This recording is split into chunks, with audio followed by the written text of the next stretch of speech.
Bonjour, aujourd'hui je vais vous montrer comment dessiner du bois.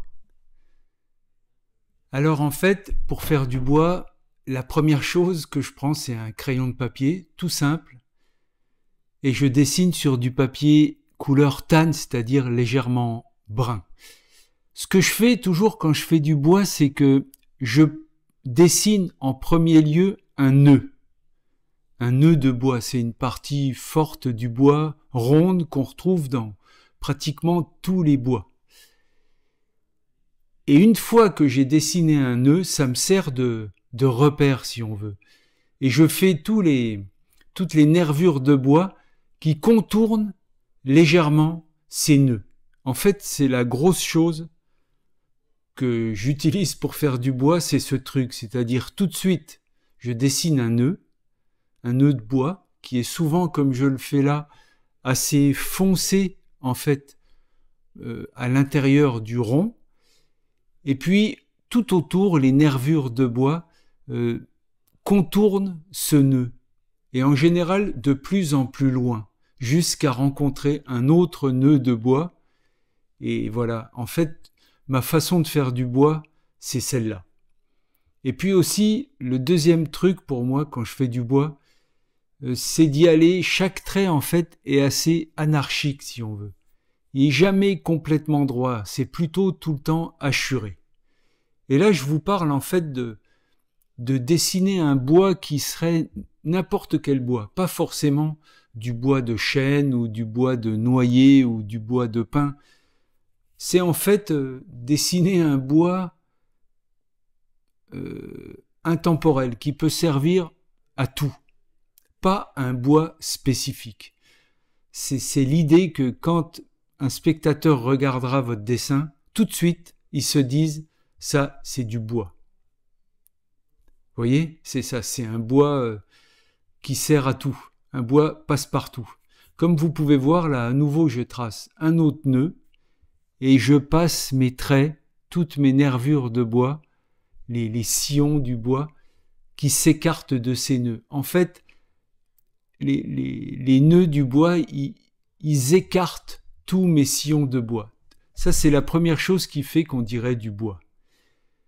Puis, après, ma façon de faire, comme vous pouvez voir, je fais des traits. Tous les sillons sont des traits.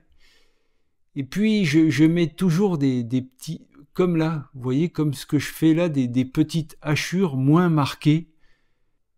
Puis là, je trace un trait noir pour simuler le fait qu'on a plusieurs planches de bois l'une à côté de l'autre, ou plusieurs morceaux de bois l'un à côté de l'autre. Vous voyez, donc je marque en noir. Je vais me servir aussi à un moment donné pour marquer un tout petit peu plus mes noirs, pour marquer la profondeur à l'intérieur du bois, d'un crayon 8B qui marque beaucoup plus noir.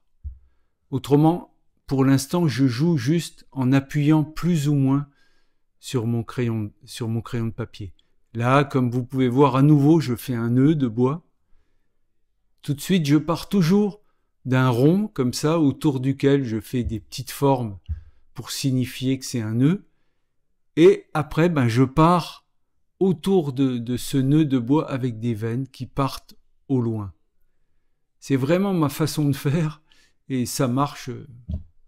Ça marche. Vous voyez, donc je fais des rainures de bois que je marque assez noir, j'appuie assez fort. Et puis après, par des toutes petites hachures, en fait, je fais des gradations dans mon bois. Parce que quand on regarde en fait des tranches de bois coupées, on remarque qu'il n'y a pas beaucoup de zones vraiment sans petits coups de crayon, si on veut dire. Si on veut dessiner des planches de bois, il n'y a pas vraiment de zone vide. Il faut vraiment pratiquement donner des petits coups de crayon plus ou moins marqués partout. Donc c'est ce que je fais, mais en marquant les veines principales beaucoup plus foncées. Et au fur et à mesure que j'avance dans mon dessin, je viens retoucher ce que j'ai fait précédemment pour garder une cohérence dans l'ensemble de mon dessin. Puis comme on peut voir, petit à petit, j'avance tranquillement en y allant comme je veux en fait. Et ce qui est bien quand on fait du bois, c'est que même vous, je suis sûr que quand vous regardez mon bois, le bois que j'aurais dessiné, vous allez trouver des formes que j'aurais pas forcément dessinées, mais que vous allez découvrir dans les dessins. C'est comme une sorte de dessin abstrait dans lequel vous allez peut-être trouver des dessins. D'ailleurs, n'hésitez pas à me le dire dans les commentaires s'il y a des choses que vous voyez dans le bois, ça me ferait plaisir de les voir, moi aussi. Là, comme vous pouvez voir, c'est une partie où j'appuie un petit peu plus, parce qu'en fait, je veux vous montrer comment je m'y prends. Donc là, je vais faire une sorte de cassure dans le bois, une grosse rainure, comme si à cet endroit-là, la planche s'était plus ou moins fendue par l'humidité ou par la sécheresse. Et donc, je marque cette zone là à droite que je suis en train de faire beaucoup plus. Et plus la fente dans le bois est profonde, ben plus c'est noir en fait, puisque ça fait un cratère plus profond. Puis vous voyez petit à petit, comme je vous dis, je viens réappuyer un petit peu sur ce que j'ai dessiné précédemment, juste que pour l'ensemble de mon bois soit cohérent. Puisque j'ai décidé d'appuyer un petit peu plus sur la partie que je fais, ben je viens retoucher un petit peu le reste que j'ai déjà dessiné. Et on peut s'amuser vraiment en faisant du bois. C'est sûr qu'il faut garder quand même un certain sens. Comme là, on voit bien que moi, c'est vertical, il y a un sens du haut en bas ou du bas en haut. C'est le sens général de mon bois plus les nœuds. Mais autrement, comme vous voyez là, je fais des formes aléatoires. Vraiment, je pars un peu n'importe comment. Ce qui fait comme des accidents dans ma texture, et à partir de ces accidents, eh ben, je viens improviser. C'est un peu comme du jazz, de faire du bois, c'est comme une improvisation permanente. Mais malgré tout, on a quand même une ligne qu'il faut respecter, c'est-à-dire le sens du bois. Mais après ça, on improvise. Le bois, c'est du jazz. Puis après, il faut prendre du plaisir. Donc là, vous voyez, j'ai le crayon que je vous parlais tout à l'heure, le 8B, qui marque plus, avec lequel je viens marquer les zones plus en noir. Celui-là, il marque vraiment plus en noir. Donc je viens marquer l'intérieur de mes nœuds, puis les sillons qui sont plus profonds, et l'interstice entre mes deux planches de bois, et la fameuse grosse craque de bois là que je suis en train de faire juste à l'instant. Et puis j'y vais, petit à petit, j'avance, progressivement. Comme vous pouvez voir, c'est vraiment juste au feeling, quoi. C'est-à-dire que j'avance vraiment au hasard. Et après, je me rattrape en faisant des zones plus ou moins appuyées, avec plus ou moins de petites hachures. Là, je reprends mon crayon, vous voyez, puis je pars, je viens rejoindre ma fameuse fracture. Alors là, je fais encore un peu autre chose, c'est des sortes de vagues. On voit souvent dans du bois qu'il y a des sortes de vaguelettes comme ça que je fais avec juste des sortes de pointillés, si on veut. Je dessine des tout petits traits qui forment des sortes de petites vaguelettes, comme si on voyait le haut d'une plage, le haut des vagues, vue d'avion, vue de drone. Une plage vue de drone avec des petites vaguelettes. C'est à ça que ça peut ressembler aussi du bois. L'idéal, c'est aussi d'observer des images de bois ou vraiment du bois. Et vous verrez qu'il y a souvent des formes comme ça, des vaguelettes, pas forcément très marquées, mais qui complètent en fait d'autres sillons beaucoup plus marqués.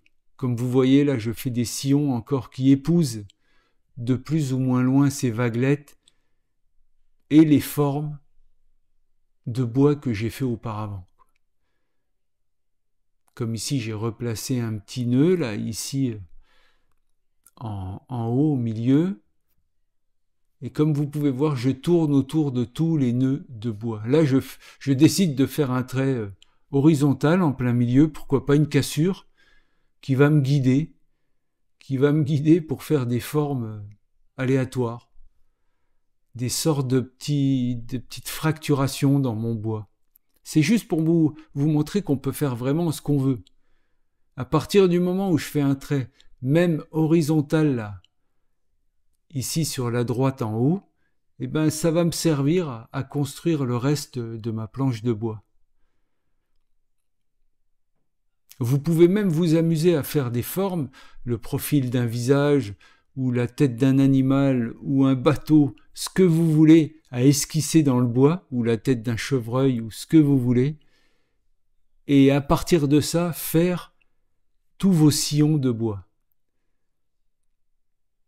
Et vous allez voir que ça fonctionne. À la fin, le dessin que vous avez esquissé va se mêler au bois, on ne le reconnaîtra plus vraiment, mais vous saurez qu'il est à l'intérieur. Comme vous voyez, donc la ligne horizontale que j'ai fait, ben, je viens là l'épouser si on veut.